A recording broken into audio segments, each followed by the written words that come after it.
Hi everyone, this is Dr. Ganesh. I am the Senior Physics Faculty at Gatik Junior College. I have pursued my MSc as well as PhD from the Usman University, and I have 3 international publications. Google it to know more. I am a complete family man, blessed with 2 kids. The elder one is pursuing MS in London. The second one did BTech and placed with MS. I love cooking apart from teaching because cooking works like a stress buster to me. I have traveled across India because I love traveling.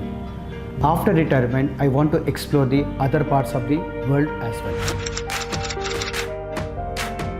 My wife describes me as a teacher at home because I always discuss the students at home with the kids.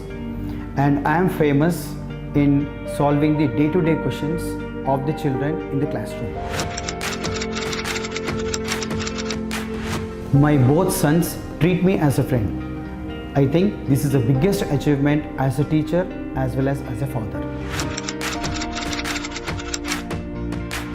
In my last 28 years of teaching experience, I never differentiate the students based on their performance in the classroom. He might not be good in physics, but he might be good in some other activities like maybe sports or maybe singing or maybe dancing. So that is being appreciated in the classroom. Luck favors hard work. I have proved it in the past. I want my students to prove it.